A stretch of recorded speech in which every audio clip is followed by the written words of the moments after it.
옛날 옛적 갓날갓 적은 어린이 도서연구회 안산지회 회원들이 책을 읽어드리며 이야기 문화 되살리기 운동에 힘을 보태봅니다. 남녀노소 오순도순 잠자리에 들기 전 이야기로 신나고 행복한 시간 되시길 바랍니다.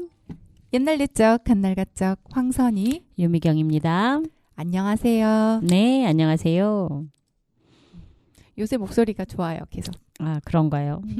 아직 그 비염은 다 낫지가 않았는데 그래도 지난번 심했을 때보다는 훨씬 좋아진 것 같아요. 네. 계절의 여왕답게 5월이어서 그런 것 같아요. 그거 네, 계절의 여왕이라고 한 거 가지고서도 네, 그 성인지 감수성 이런 데서는 얘기를 지적을 하죠. 네. 왜 음, 계절의 여왕이라고 하냐? 그치. 계절의 킹은 없냐? 그러니까 다른 거 좋은 건 다 왕이라고 하면서 네. 계절은 왜 여왕이라고 하냐. 또 그랬더니 그거에 반박하시는 분이 너무 그러는 거 아니냐? 응? 그냥 예쁘니까 그런 거 아니냐? 예쁜 거에 왕이라고 하지는 않지 않냐? 너무 예민하게 그러지 말라 이렇게 또 반박을 하시는 분도 계시더라고요. 근데 이제 땅과 하늘로 구분을 해서 땅에서 이루어지는 것들은 여자한테 이렇게 씌우니까 그렇게 받아들이더라고요. 네. 선생님은 스승의 날 5월 15일 휴일이기도 했고 날도 굉장히 좋았던 것 같은데 뭐 특별하게 하신 일 있었나요? 아니요? 아, 그러셨군요. 저는 지인들과 개심사에 놀러 갔다 왔습니다. 아, 개심사 아세요? 많이 들어봤어요. 네, 저기 충청도 저의 고향 가는 길 즈음에 운산이라는 곳이 있거든요. 네. 그 운산면에 있는 곳에 이제 개심사가 있습니다. 원래는 왕벚꽃으로 굉장히 유명한 사찰인데 네. 지금은 벚꽃은 다 졌고 굉장히 오래된 사찰이에요. 작지만 오래돼서 운치가 있는 그런 사찰인데 스승의 날 지인들과 거기를 다녀왔습니다. 네. 날이 너무 좋아가지고 저희가 그날 되게 연구 좋았어요. 모임이 있었던 날인데 모임을 마치고 가셨나요? 아, 아니네요. 연구 모임이 있었던 날이 아니라 스승의 날 다음 날 갔네요, 제가. 우리 연구 모임 날 스승의 날에는 엄청 날씨가 짓궂었죠. 네, 비가 비 왔었네요. 왔어요. 네, 그러네요. 그 다음 날 갔어요. 그 다음 날 아침 네. 일찍. 네, 그러셨구나. 그래서 이렇게, 저희가 지금 날짜가 헷갈리는 이유가 네. 모임을 안 해서 그래요. 아, 그런가요? 빨간 날이었어가지고 맞네요, 맞아. 수요일 공부 모임을 안 했네요. 아, 맞아요. 그래서 오늘 사실 녹음하는 날도 수요일이 아니죠? 네, 아닙니다. 네. 오늘은 금요일이네요. 네. 네. 아, 오늘 금요일 날 저희가 녹음하는 특별한 이유가 있을까요? 불려왔죠. 네. 누구에게요?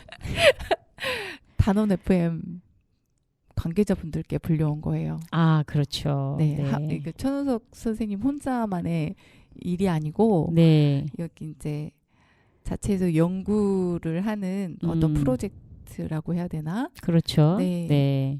거기에 이제 인터뷰가 있었던 거죠. 그렇죠.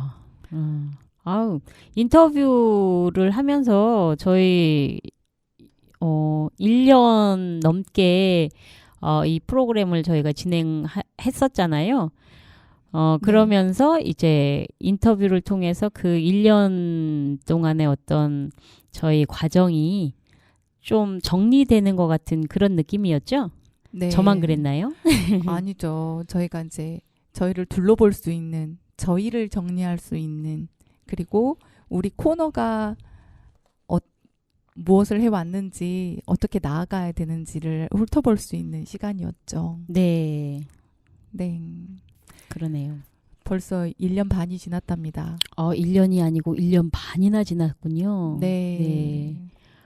그러네요. 저희 대단하네요. 우리 쓰담쓰담 해줘야 되겠는데요. 쓰담쓰담.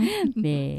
그러면 우리 또 이야기 들어가 볼게요. 네.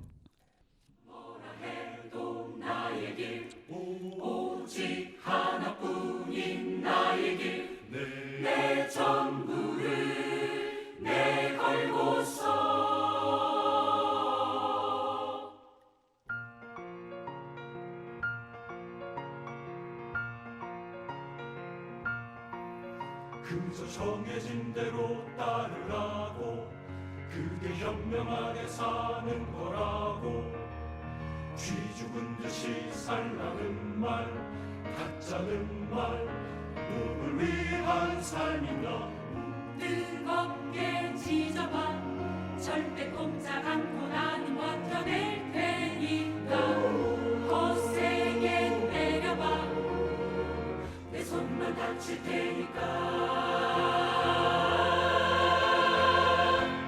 나를 봐 끄떡없어 쓰러지고 떨어져도 다시 일어나 오를 뿐이야 난 말야 똑똑히 봐 닦일수록 깨질수록 더 세지고 강해지는 불덩이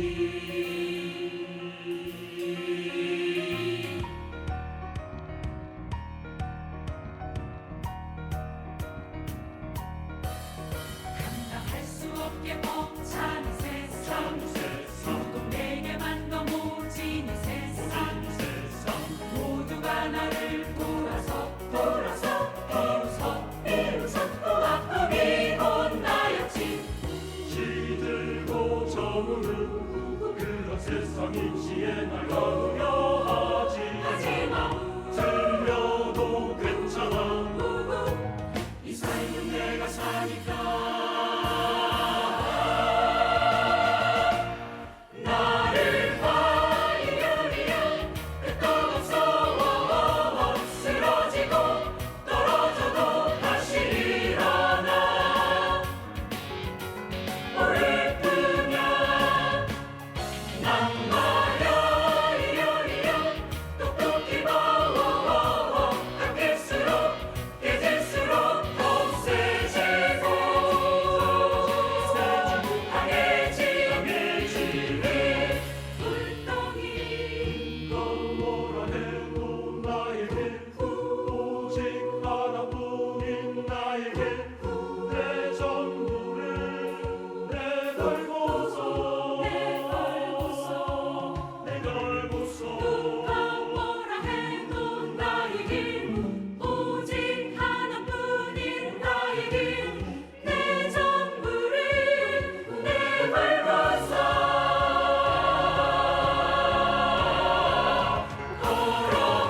걸어가야 계속해서 부딪히고 넘어져도 다시 일어나 하는 거야 언젠가 이길 끝에 서서 나도 한번 크게 한번 목이 터져라 거절할 수 있을 때까지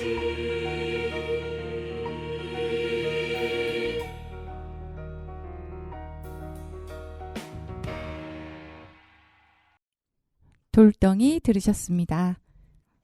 오늘 첫 번째로 들려드릴 이야기는 그림 형제 67번 이야기 12명의 사냥꾼입니다. 옛날 어느 곳에 한 처녀와 약혼을 한 왕자가 있었습니다. 왕자는 그녀를 몹시 사랑했습니다. 어느 날 사랑하는 약혼녀와 행복에 잠겨 있던 왕자는 아버지가 깊은 병에 들어 죽기 전에 아들의 얼굴을 보고 싶어 한다는 연락을 받았습니다. 왕자는 약혼녀에게 말했습니다. 나 좀 다녀와야 할 것 같소. 반지를 두고 갈 테니 내 생각이 나면 그 반지를 보도록 해요. 왕이 된 다음 당신에게 다시 돌아오겠소. 왕자는 말을 타고 떠났습니다. 집에 도착해 보니 예상대로 아버지의 병은 매우 깊었습니다. 숨이 간신히 붙어 있을 뿐이었습니다. 왕은 간신히 입을 열어 말했습니다. 사랑하는 내 아들아, 죽기 전에 마지막으로 너를 보고 싶었다. 내 뜻대로 결혼한다고 약속해다오. 그러더니 아버지는 어느 왕의 딸을 아내로 맞으라고 당부했습니다. 아들은 몸져 누운 아버지가 너무도 가여워서 어떻게 할지 미처 생각할 틈도 없이 선뜻 대답하고 말았습니다. 알겠습니다. 아버님, 뜻대로 하겠습니다. 왕은 그제서야 눈을 감았습니다. 얼마 뒤 아들은 왕이 되었습니다. 어느덧 슬픔의 시간도 흘러가고 아들은 아버지와의 약속을 지켜야만 했습니다. 온 나라 안에 아버지가 말한 나라의 공주와 결혼한다고 알리고 공주에게도 그 사실을 전했습니다. 약혼녀는 그 소식을 전해 듣고 마음이 변한 왕자를 원망했습니다. 그저 죽고만 싶었습니다. 그러던 어느 날 처녀의 아버지가 말했습니다. 얘야, 왜 그리 슬퍼하느냐? 소원을 말해보렴. 내가 들어줄 테니. 처녀는 잠시 생각에 잠겼다가 마침내 입을 열었습니다. 저와 똑같은 얼굴과 몸매를 가지고 키도 똑같은 젊은 여자로 11명만 구해주세요. 어디 한번 힘써 보마. 아버지는 사람들을 방방곡곡으로 보내 자기 딸과 얼굴, 몸매, 키가 똑같은 처녀 11명을 간신히 구했습니다. 11명의 처녀가 모두 모이자 딸은 그들에게 사냥복을 입으라고 명령했습니다. 모두 똑같은 옷이었습니다. 11명의 처녀는 딸이 사냥복을 입는 동안 자기들도 부지런히 옷을 입어야 했습니다. 옷을 다 입은 딸은 아버지에게 작별 인사를 한 다음 처녀들과 함께 말을 타고 떠났습니다. 얼마 뒤 사랑하는 왕자가 사는 성이 나타났습니다. 약혼녀는 왕에게 가서 혹시 사냥꾼이 필요하지 않은지, 필요하다면 12명의 사냥꾼을 모두 써줄 수 없겠는지 물어보았습니다. 왕은 자기의 약혼녀를 알아보지 못했습니다. 그런데 모두들 말쑥하게 생겼던지라 왕은 기꺼이 쓰겠노라고 말했습니다. 그래서 처녀들은 왕의 사냥꾼이 되었습니다. 왕에게는 놀라운 힘을 가진 사자가 있었습니다. 그 사자는 무엇이든지 숨겨진 비밀을 알아맞힐 수 있었습니다. 어느 날 밤 사자가 왕에게 가서 말했습니다. 임금님께서는 사냥꾼 12명을 새로 얻었다고 생각하시겠지요? 그렇고 말고? 그런데 아닙니다. 모두 여자들이에요. 그럴 리가 있나? 무엇으로 그걸 증명할 수 있는가? 대기실에다 콩을 좀 뿌려놓으세요. 그럼 당장에 알 수 있지요. 남자들은 콩을 밟아도 성큼성큼 걸어갑니다. 콩은 조금도 움직이지 않고요. 그런데 여자들은 비틀거리거나 미끄러지기 일쑤지요. 콩도 이리저리 굴러가고요. 왕은 그럴듯한 생각이라고 여기고 바닥에 콩을 뿌리라고 명령했습니다. 그런데 왕의 신하 중에 사냥꾼들과 친한 사람이 있었습니다. 그는 콩으로 실험을 한다는 소리를 듣자마자 사냥꾼들에게 달려가서 알려주었습니다. 당신들이 여자라는 걸 사자가 임금님에게 증명하려나 봐요. 약혼녀는 그 신하에게 고맙다고 인사하고 여자 사냥꾼들에게 말했습니다. 콩 위로 걸어갈 때 조심해야 해. 콱 밟고 가면 돼. 다음 날 아침 왕은 12 사냥꾼을 불렀습니다. 사냥꾼들은 콩이 뿌려져 있는 대기실로 들어갔습니다. 그들은 모두 있는 힘껏 콩을 콱콱 밟았기 때문에 옆으로 움직이거나 떼구르르 굴러가는 콩은 한 알도 없었습니다. 사냥꾼들이 돌아가고 나자 왕은 사자에게 소리쳤습니다. 너는 나에게 거짓말을 했다. 다들 남자답게 걷잖아. 자기들을 시험하고 있다는 걸 알고 있었습니다. 그래서 조심조심 걸어간 것입니다. 이번에는 대기실에다 12개의 물레를 갖다 놓아 보세요. 그럼 도저히 그냥 지나치지 못하고 그쪽으로 걸어갈 테니까요. 남자는 절대 그러지 않죠.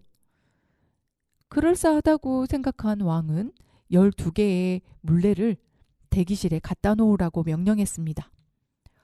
그러나 이번에도 사냥꾼들과 친한 신하가 몰래 가서 사자의 꿍꿍이를 알려주었습니다. 약혼녀는 자기들끼리만 남게 되자 11명의 여자 사냥꾼들에게 말했습니다. 방으로 들어가면서 절대 물레를 쳐다보지 않도록 조심해야 돼. 다음 날 아침 왕이 12 사냥꾼을 불러들이자 그들은 대기실로 들어가면서 물레 쪽으로는 눈길 한번 던지지 않았습니다. 그러자 왕은 사자에게 화를 냈습니다. 너는 나에게 거짓말을 했다. 저들은 분명히 남자라고. 물레를 거들떠보지도 않잖아. 자기들을 시험하고 있다는 걸 알고 있어서 일부러 조심스럽게 행동한 겁니다. 그러나 왕은 더 이상 사자의 말을 믿지 않았습니다. 왕은 12 사냥꾼을 애지중지하게 여겨 사냥하러 갈 때마다 꼭 데리고 갔습니다. 왕은 시간이 지날수록 사냥꾼들이 점점 마음에 들었습니다. 어느 날 왕과 결혼할 공주가 곧 도착한다는 연락이 왔습니다. 이 말을 들은 왕자의 약혼녀는 가슴이 무너져 내리는 기분이었습니다. 그래서 그만 정신을 잃고 쓰러졌습니다. 왕은 자기가 애지중지하는 사냥꾼에게 무슨 일이 생겼다고 여기고는 쓰러진 사냥꾼에게 달려가 장갑을 벗겼습니다. 그랬더니 그 손에는 자기가 약혼녀에게 주었던 반지가 끼워져 있었습니다. 왕은 마침내 약혼녀의 얼굴을 알아본 것입니다. 왕은 가슴이 뭉클해져서 약혼녀에게 입맞춤을 했습니다. 그녀가 눈을 뜨자 왕은 이렇게 말했습니다. 당신은 내 사람이고 나는 당신 사람이요. 이 세상 누구도 우리를 갈라놓을 수는 없소. 그래서 왕은 새로 신부가 될 공주에게 자기는 부인이 있는 사람이고 이미 열쇠가 있는 사람은 새 열쇠가 필요하지 않는 법이므로 집으로 돌아가라고 전가를 보냈습니다. 그리고 곧 성대한 결혼식이 벌어졌습니다. 그리고 사자도 왕의 사랑을 다시 받게 되었습니다. 사실 사자가 한 말은 모두 옳았으니까요.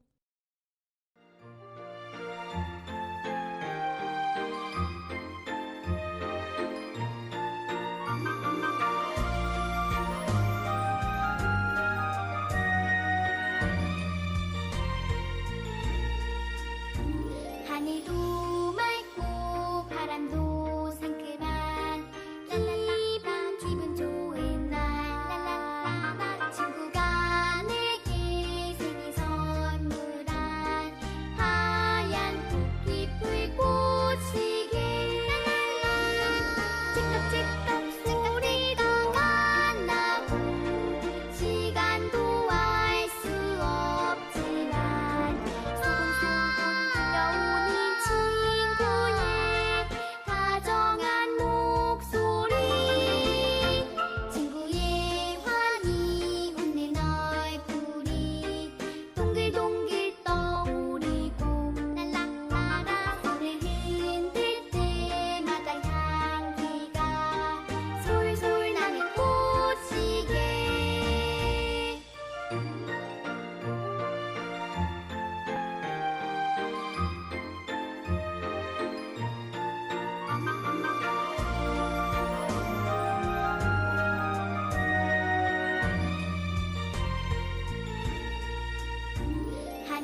들으신 곡은 꽃시계였습니다.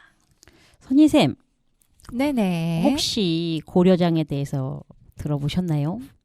고려장이요? 네. 우리가 있게 알죠. 학교 다닐 때. 그쵸. 네. 너무 예전에 왜 부모님을 네. 나이가 들면 음. 이제 산이나 어디 깊은 굴 같은데 갔다가 내다 버리는 그런. 그러게요. 차마 입에 담지를 못하겠네요. 네. 제가 오늘 준비한 이야기는 그 고려장에 관한 이야기거든요. 아, 네. 그러면 제가 들려드린 이야기랑 음. 이제 선생님께서 해주시는 이야기랑 네. 같이 나중에 이야기를 같이 나눌까요? 네. 네. 그럼 바로 이야기 듣나요? 그럴까요? 알겠습니다. 네. 이건 또 지혜에 관한 이야기이기도 해요. 지난번에 제가 들려드렸던 지혜 겨루기 이야기 있었는데, 이 고려장이라는 제도가 나쁜 풍습이었는데, 이 나쁜 풍습이 사라지게 된 그런 이야기 준비해 봤습니다. 자, 그럼 시작할까요? 옛날에 고구려 시대에 있었던 이야기예요. 그 시대에 우리나라에는 고려장이라는 풍습이 있었습니다. 사람이 늙거나 병들면 산속에 갖다 버리고 굶어 죽으면 장사를 지내는 방식인데 나라의 법으로 이 제도가 정해져 있었답니다.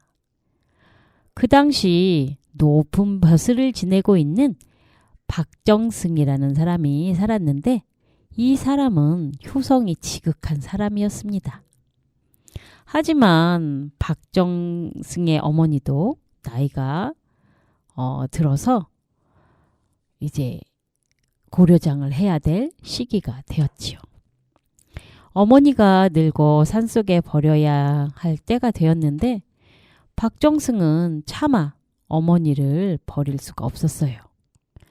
고민하던 끝에 박정승은 어머니를 집안에 숨겨두고 아침 저녁으로 잘 보살펴 드렸습니다.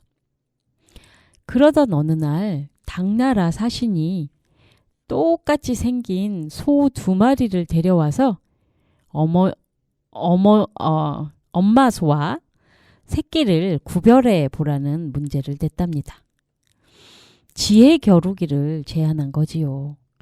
근데 아무리 봐도 너무나 똑같아서 두 소를 누가 어미인지 누가 새끼인지 도대체 구별하기가 어려웠습니다. 당나라 사신이 준 시간은 열흘이었는데 문제를 풀지 못하고 8일이나 지났습니다. 박정승도 걱정이 이만저만이 아니었지요. 어머니는 집으로 돌아온 박정승의 근심 어린 얼굴을 보고 무슨 일인지 물어보았습니다. 박정승은 당나라 사신이 낸 문제로 큰일이 났다고 알렸습니다. 박정승의 말을 가만히 듣고 있던 어머니는 별일 아니라는 듯 웃으며 문제 해결 방법을 알려주었답니다. 다음 날 박정승은 사신에게 말하기를 자신이 문제를 맞추기 전에 어떤 소가 어미이고 새끼인지 미리 종이에 써서 손에 쥐고 있으라고 말했습니다. 자신이 문제를 맞춰도 틀렸다고 거짓말을 할 수가 있었으니까요. 당나라 사신은 박정승의 말대로 했습니다. 그런 다음 박정승은 하인에게 여물통에 여물을 담아오라고 시켰습니다. 하인은 시키는 대로 여물을 담아다 두 소 앞에다가 놓았습니다. 그랬더니 한 마리는 대뜸 달려들어 먹는데 다른 한 마리는 입맛만 다실 뿐 먹지 않았습니다. 한 마리가 배부르게 다 먹고 나서야 다른 한 마리가 마저 먹었습니다. 이를 본 박정승은 먼저 먹은 소가 새끼이고 뒤에 먹은 소가 어미소라고 했습니다. 사신이 손을 펴서 살펴보니까 박정승의 이야기가 맞았습니다. 사신은 고구려 사람들의 지혜에 깜짝 놀라 자기 나라로 돌아갔습니다. 이에 임금님은 너무 기뻐서 박정승에게 많은 상을 내리려고 했습니다. 박정승은 상을 상향하며 자신에게 이러한 지혜를 알려준 사람은 어머니임을 밝히고 고려장 제도를 없애줄 것을 부탁했습니다. 이에 임금님은 박정승의 부탁을 들어주어 고려장 제도가 없어졌다고 하네요. 박정승은 어머니를 모시고 행복하게 오래오래 잘 살았답니다. 끝.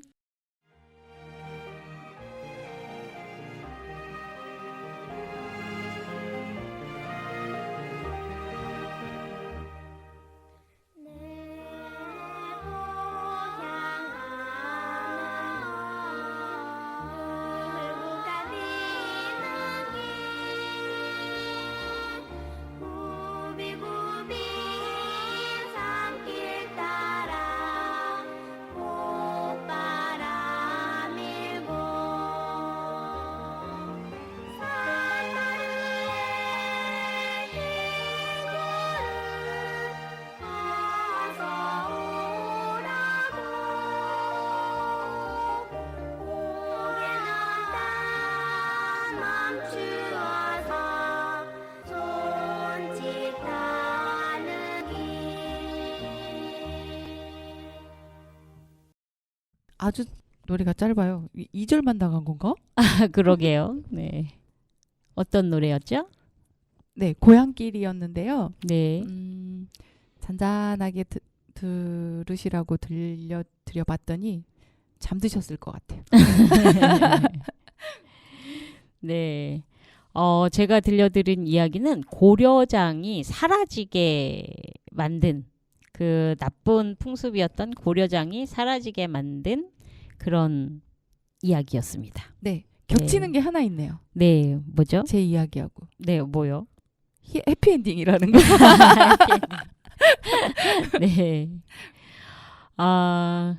선생님 이야기도 좀 들어본 것 같은, 아니면 제가 먼저 읽었었던 것 같은 그런 느낌이에요. 아니, 그 방송으로 읽었다는 게 아니고, 읽어봤던 것 같은 그런 내용이었어요. 네, 네. 그랬구나. 왜 남자들은 대부분 이런 결정들을 하죠? 그러게요. 어리석은 결정일까요? 아니면 이기적인 결정이었나? 뭐야? 아니, 그렇게 어떨 때 보면 효자여서 그런 것 같고, 어떨 때 보면 그 왜 남자의 이상형은 네. 새로운 사람이라는 얘기가 있던데. 아, 그래요? 전 처음 듣는 얘기인데. 근데 뭐 수많은 이야기에서 그런 성향이 남성들에겐 나타나긴 하죠. 네. 네, 부인을 몰라봐요. 네, 부인을 몰라보는 이야기는 또 몇 개 있죠. 그렇죠. 네. 생각나는 거 있으세요? 지금 뭐 썩 이렇게 생각나는 거는 없는데 그 옛날에 그 고주몽 신화인가? 주몽 신화에서도 이렇게 칼을 갖고 유리왕인가? 그 칼을 갖고 와서 뭐 이렇게 그래야만 그 증표를 보여야만 기억을 하는 그런 비슷하다. 그런 이야기들은 생각나는데 그러니까 세월이 많이 흐르니까 이렇게 모습이 변하잖아요. 그러니까 이렇게 단박에 알아보지는 못하는 그런 이야기들은 많이 있긴 있는 것 같아요. 세월이 지나서 못 알아보는. 네네네. 지금 같은 경우에는 사냥꾼으로 변신을 했는데 네. 약혼녀인지를 못 알아봤어요. 네. 반지를 보고서야 알아봤잖아요. 네네네. 네. 콩쥐팥쥐였나? 네. 그 젓가락은 짝짝인 걸 알아보면서 음. 왜 부인은 못 알아보냐면서 네, 그것도 있었네요. 네, 네. 그러네요.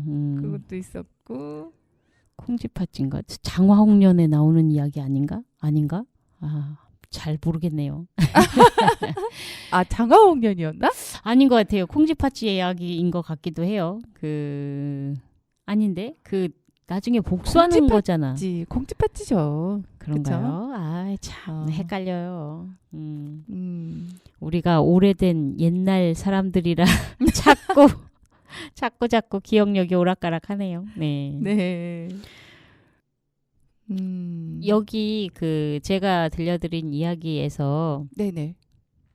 고려장이 왜 그러니까 고려장이 사라지게 된 그 이유가 당나라 사신과의 그 지혜 겨루기에서 어머님의 도움을 받아서 이겼기 때문이잖아요. 네. 그래서 이제 상 대신 고려장을 없애달라 이렇게 부탁을 해서 고려장이 없어졌다.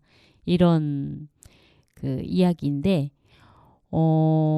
사실 이 고려장 같은 이런 풍습은 우리나라에만 있었던 건 아니라 그래요. 중국에도 이런 풍습이 있었고 유럽 쪽에도 이런 풍습이 있었다고 그래요. 아. 왜냐하면 이것도 하나의 장례 풍습이거든요. 네. 근데 예전에는 먹고 사는 일이 굉장히 어려웠던 건가 봐요. 그러니까 이제 먹는 입을 덜어낸다 하는 이런 의미에서 나이가 들어서 쓸모가 없어지면 이제 그렇게 일을 못한다는 어떤 이유를 들어서 이제 내다 버리게 되는 그런 상황이 있었던 거죠. 근데 나이 들어서만 꼭 그런 건 아니고 또 병든 사람도 그렇게 버리는 경우가 있었다고 하네요. 네. 네. 아무튼 끔찍한 나쁜 풍습이었죠. 그 이야기 들으니까 생각나는 영화가 있어요. 어떤 영화요?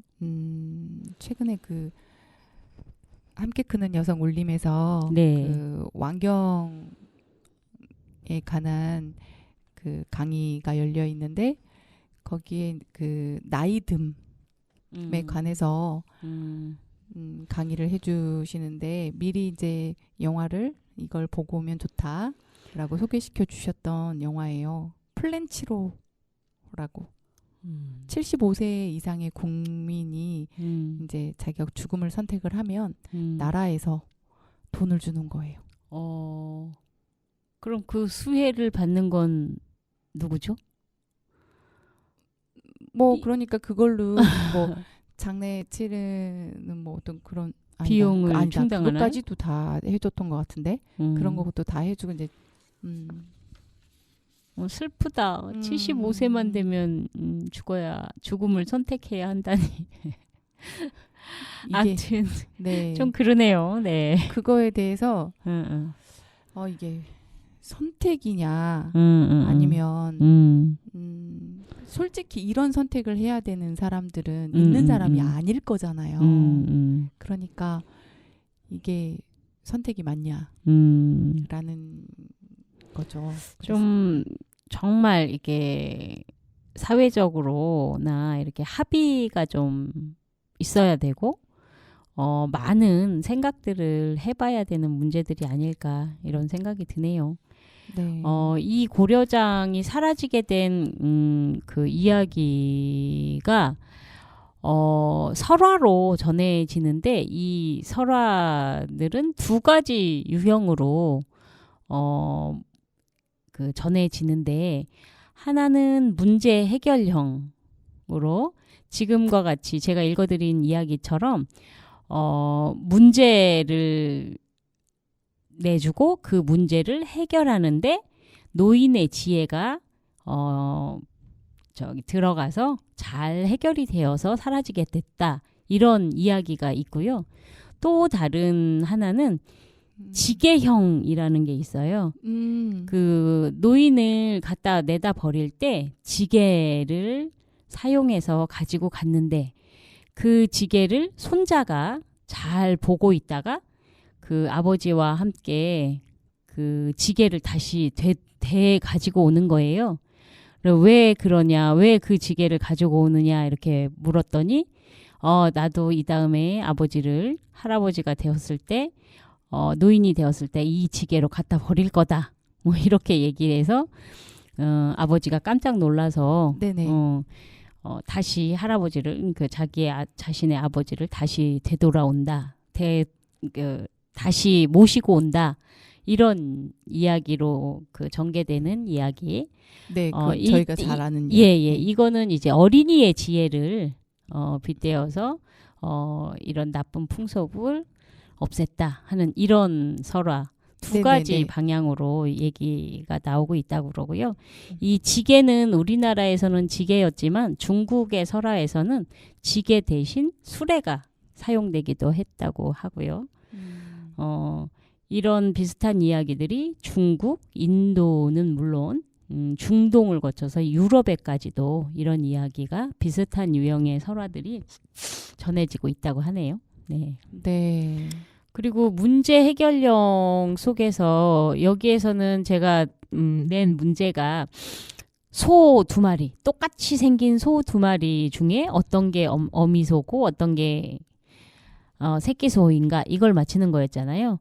그런데 이 문제 외에도 그림 속에 노인을 보고 그 노인의 그 노인의 나이를 알아맞춘다거나 그 다음에 나무 토막의 상하를 구별해 보라고 한다거나 뭐 코끼리를 무게를 알아맞히게 한다거나 뭐 이런 여러 가지 문제를 맞추게 하는 그런 문제 해결령이 있다고 하네요. 여기 제가 들려드렸던 이야기 중에 왜 여물통에서 먼저 여물을 먹은 소가 새끼 소인지 아시겠나요? 그게 모성이죠. 아우, 아시네요. 네, 맞습니다. 이제 절대 엄마 소는 이제 자기가 먼저 먹지 않고 이제 아이를 먼저 먹게 한다. 뭐 그런 모성이 굉장히 훌륭하다. 이런 거죠. 그래서 이제 그 고려장과 같은 행동을 하는 거는 좀 그 인간의 어떤 그런 특성하고는 좀 맞지 않다 하는 것을 이렇게 지적하기 위한 그런 부분이지 않나 이런 생각이 들기도 하더라고요. 네. 네. 저희 엄마는 네. 네가 먹어라 그래요. 네. 네가 먹을 날이 덜 짧다. 그 애는 먹을 날이 많다. 그러는데 네. 자꾸 아이를 주게 되더라고요. 이게 한 개밖에 없을 때는 아이만 먹이게 되더라고요. 이게. 그렇죠. 네. 아무튼 부모님들의 어떤 그런 희생 정신 이것을 이제 지혜로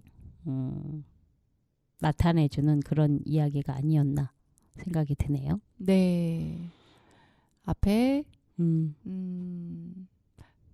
자기 이제 반지를 보고 알아챈 것이지만 어쨌든 그 아버님의 말씀을 따라서 결혼을 하려고 했던 여자는 돌려보내고 이제 자기가 결혼을 약속을 했던 약혼자에게 그 돌려보내는 여자한테 했던 말 기억나세요? 열쇠를 빗대요. 아니요. 난 열쇠가 있는 사람이니 새 열쇠가 필요 없다 이렇게 표현을 했는데 그러네요. 그러니까 이거는 좀 이 서양의 그 사고방식이 아닌가 이런 또 생각이 들기도 하네요. 전 선뜻. 왜냐하면 동양적인 사고에서는 효심이 더 우선이잖아요. 그런데 이제 서양의 사고는 효심보다는 어떤 합리성, 이성의 근거에서 판단을 내리는 뭐 이런 그 구조가 아닐까 하는 생각이 듭니다. 네. 그렇게 해서 해피엔딩이었고 두 번째 이야기에서 이제 지혜로운 노인의 지혜를 빌어 나쁜 풍속을 없애게 되는 노인의 지혜를 얘기를 하면 그 저희가 그 지능을 얘기할 때 유동성 지능과 결정성 지능 그거 이제 배우거든요. 네네네. 어우, 어려운 말이 나왔네요. 우리가 노화가 돼서 네. 이렇게 노쇠하는 이 네. 기억력 같은 거 이런 거가 네네네. 유동성 지능이고 네. 이게 우리가 쌓으면 쌓을수록 더 지혜로워지는 것들 있죠. 네. 경험들과 네. 그런 것들이 이제 결정성 지능인데 음. 그런 것들 때문에 사람은 어렸을 때 제일 똑똑한 건 아니라고 IQ도 모두 그 4, 50대 어떤 경험이 조금 쌓인 상태에서가 제일 똑똑하고 더 합리적이고 그 좋은 판단을 할 수 있겠네요. 네네. 그래서 네. 그때 논문 많이 나온다고 하네요. 그래요. 네. 우리나라 정치인들은 그 연세에 왜 이런 정치를 하실까요? 아이 진짜 그죠. 네, 하지 말아야 될 안 말을 좋은 했습니다. 쪽으로만 네. 쓰려고 그래 자꾸. 네. 네, 음악 들으시고 마지막 아. 코너로 넘어가 보겠습니다. 네.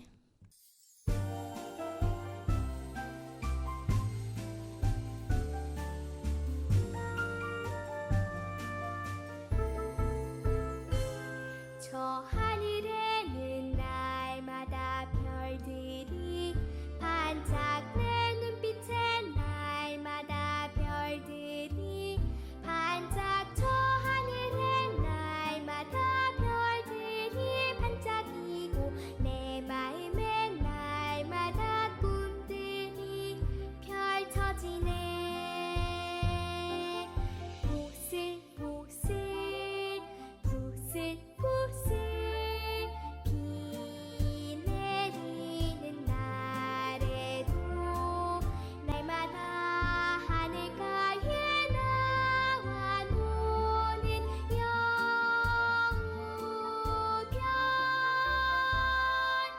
회색빛 하늘도 괜찮아 랄랄라 촉촉한 빗방울도 괜찮아 랄랄라 여우별 나의 꿈처럼 날마다 하늘가에 랄랄랄라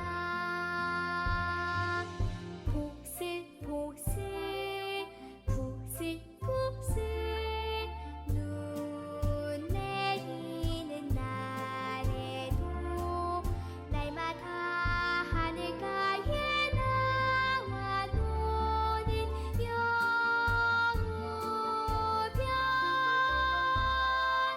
회색빛 하늘도 괜찮아 랄랄라 시려운 눈송이도 괜찮아 랄랄라 여우별 나의 꿈처럼 날마다 하늘가에 랄랄랄라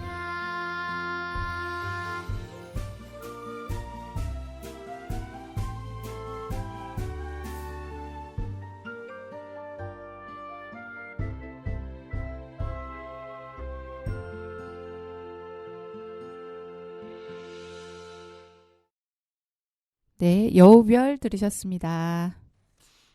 네. 아우, 되게 조용조용하고 좋은데요. 네, 오늘 밤 잠이 잘 올 것 같은데요. 그쵸. 네. 오늘 말놀이는 어떤 말놀이가 준비되었을까요? 제가 이제 말놀이가 여러 개 들어있는 거를 훑어보고 있는데 네. 미경 선생님께서 별 하나 꽁꽁 하자고 하셨잖아요. 네네네네. 네. 빨리 해보자고요? 네. 이게 굉장히 스피드 있게 해야 되는 말놀이예요. 네. 아주 간단합니다. 네. 자, 별 하나 꽁꽁, 별 둘 꽁꽁, 별 셋 꽁꽁, 별 넷 꽁꽁, 별 다섯 꽁꽁, 별 여섯 꽁꽁, 별 일곱 꽁꽁, 별 여덟 꽁꽁, 별 아홉 꽁꽁, 별 열 꽁꽁 이렇게 간단하거든요. 근데 이거를 굉장히 빨리 해야 되는 거죠.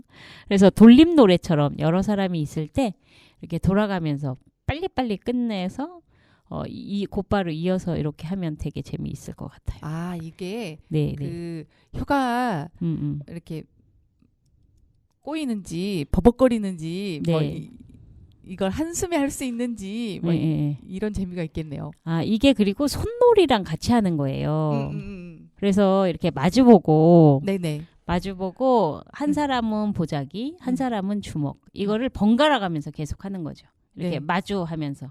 맞아요. 별 하나 꽁꽁, 별 둘 꽁꽁, 별 셋 꽁꽁, 별 넷 꽁꽁, 별 다섯 꽁꽁, 별 여섯 꽁꽁. 뭐 마지막에가 뭔가가 있었던 것 같은데 그거까지는 기억이 안 나고. 네.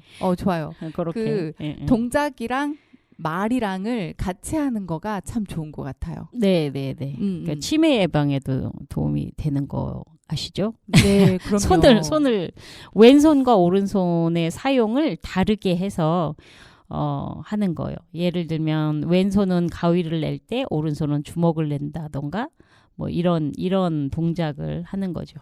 네. 그래서 왼쪽 손을 많이 쓰면 오른쪽 뇌가 좋아지고 오른쪽 손을 많이 쓰면 왼쪽 뇌가 좋아지고 그래서 치매 예방이나 아니면 두뇌 개발에 굉장히 효과가 있다고 하죠. 그럼 오른쪽 왼쪽을 번갈아 가면서 해도 되겠네요. 그렇죠. 혼자 할 때는 그렇게 네. 해도 되겠죠. 네. 그러니까 한쪽은 보자기, 한쪽은 주먹 이렇게 해서 별 하나 꽁꽁, 별 둘 꽁꽁, 별 셋 꽁꽁, 별 넷 꽁꽁이 뭐 네. 이런 식으로 하는 거죠. 네. 따라서 해보고 계십니까, 청취자분들? 글쎄요. 자, 주먹 쥐고 주무셔야 될 텐데 이거. 그냥 침대에 누워서 깜깜한 네. 천장을 바라보면서 하시면 좋을 것 같네요. 근데 네. 10시 안 돼서 자나요, 요새? 그러게요. 저희 아드님께서는 밤을 새도록 게임을 하셔가지고 자 애미 마음을 아프게 합니다. 네, 저희 집 애도 초딩인데 11시 전엔 안 자려고 그래요. 네. 네, 자, 그러면 시작. 별 하나 꽁꽁, 별 둘 꽁꽁, 별 셋 꽁꽁, 별 넷 꽁꽁, 별 다섯 꽁꽁, 별 여섯 꽁꽁, 별 일곱 이거 꽁꽁, 손이랑 같이 하니까 헷갈린다. 별 여덟 꽁꽁, 별 아홉 꽁꽁, 별 열 꽁꽁. 아, 그러네. 이렇게요. 손이랑 같이 하니까 네네. 헷갈리죠? 입이랑 손이랑 같이 안 되네요. 그러니까 두 손이 같은 모양을 하기도 하고 막 네. 이렇게 되는 거죠. 아, 오른손을 제가 다르게 하고 있어서 그렇군요. 네네네. 네, 그렇구나. 네. 이게 응용이 된다고 하면 네. 원래는 한 사람은 보자기, 한 사람은 주먹 이렇게 한 것을 번갈아 가면서 계속 하는 거잖아요. 네, 근데 선생님이 했던 것처럼 한 사람이 보자기와 주먹 그리고 다른 마주보고 있는 사람도 보자기와 주먹인데 방향은 반대. 네네. 이렇게 되는 거죠. 예, 마주 봐서. 그렇게 하면 난이도가 엄청 높아지겠죠. 그니까요. 네. 그러면 헷갈리게 나중에는 같은 주먹만 내게 되기도 하고 보자기만 하게 되기도 제가 해서 엄청 노래를 어려울 부르다가 거예요. 네. 손이 맞게 되고 있는 건가 하고 손을 쳐다봤더니 입이 다치더라고요. 입 따로 손 따로. 네. 네. 오늘 제가 여기 오면서 최화정의 파워타임을 네네네. 들으면서 왔는데 음. 거기서 발가락 운동을 해라라고 방송에 나온 거예요. 아, 또 발가락 운동까지. 네. 손가락도 어렵다니까 발가락 운동까지. 그렇군요. 이건 이제 네. 아무래도 건강상에 네. 좋은 거죠. 이제 네, 치매하고 뭐 이런 관리보다는 네, 건강상의 건데 음. 아무래도 네. 우리가 머리하고 제일 먼 곳이고 심장하고 제일 먼 곳이고 평상시에 거기 발가락으로 뭔가를 하진 잘 않잖아요. 그렇죠. 근데 최하정이 DJ 최하정이 얘기하기를 어렸을 때 우리 TV 채널 돌리는 거였잖아요. 네네. 그걸 발가락으로 돌리고 뭐 이랬다는 거죠. 네. 네, 저도 가끔 그런 적 있어요. 발가락으로 채널을. 리모컨도 발가락으로 가끔 하지 않나요? 오. 그럼 앞으로 쭉 발가락으로 리모컨을 돌리는 걸로 건강을 위해서. 네, 이렇게 쫙 발가락을 서로 벌렸다가 네. 오므렸다가 이런 것도 하고 네. 또 발가락으로 뭔가를 짚기도 하고 네. 이렇게 발가락을 자주 사용하면 좋다고 하더라고요. 네. 저는 그래서 오늘도 맨발 걷기 하고 왔습니다. 네, 황토끼를 맨발로 걷고 왔습니다. 오. 네, 건강을 위해서 최고라고 하죠. 작년부터 네. 맨발 걷기가 전국적으로 유행이 되고 있는 것 같고요. 네.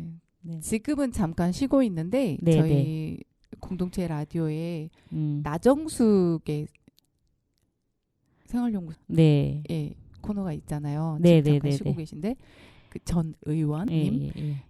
그 안산시 맨발학교의 교장님이십니다. 아, 그러셨군요. 네. 네. 여기 맨발 걷기는 주로 그 감골 도서관 뒤에 있는 그 산 어떤 산이죠? 한가울산 한가울산에서 주로 했었죠. 네, 네. 네. 예, 저희 안산시에는 공원들이 많아서 네, 네, 네. 많이 공원에서 하고 계세요. 분호동에서도 하고 있고 저기 원고잔에서도 하고 있고 등등 엄청 많아요. 저는 한가울산 맨발 걷기를 처음 시작을 했었고 거기 학교에 속해서 시작한 건 아니고 네네. 그냥 친구의 소개로 그 비가 약간 오는 날 네. 맨발 걷기를 처음 해보고 집에 갔더니 너무 잠이 잘 오는 거예요. 제가. 네네네네. 그래서 이거 되게 효과가 괜찮네. 그러면서 이제 그 맨발 걷기 꾸준히 해야 되겠다 이렇게 생각했는데 마침 저희 동네에 맨발 걷기 할 수 있는 황토끼를 시에서 마련해 주는 바람에 와. 작년에 굉장히 열심히 했던 것 같아요. 네. 네, 올해는 지금 여건상 잘 못하고 있습니다. 네. 네. 매일 하면 좋다고 하죠. 그러니까요. 네. 그냥 오늘은 하고 왔는데. 근데 또 뭐 산에는 안 좋다고 하고 산에는 왜요? 뭐 아무래도 계속 밟아대면 그 딱딱해지고 그 안에서 이루어지는 산에게는 산에게는 산에게는 네. 그런 걱정은 또 한 번도 안 해봤네요. 인간의 이렇게 이기적인 그런 마음이 언제나 문제가 되는 것 같아요. 네. 그러게요. 네, 이렇게 또 건강 얘기까지 하다 보니까 시간이 또 다 돼가네요. 네. 말놀이 하다가 네. 삼천포라고 생각 안 하시기를. 그러게요. 네. 자, 간단한 말놀이였으니까 네. 여러분도 충분히 따라 하실 수 있으리라 생각이 되고요. 이게 일주일 동안 열심히 연습해서 다음 주에 한 번 더 확인하는 시간 가지면 좋을 것 같네요. 네. 네, 오늘의 포인트는 손동작과 같이 해보는 거였습니다. 네. 네, 그러면 마지막 곡 듣고 자, 작은 종이배 들으시고 네. 네. 저희는 다음 시간에 다시 뵙겠습니다. 네, 편안한 밤 되세요. 다음 주에 만나요.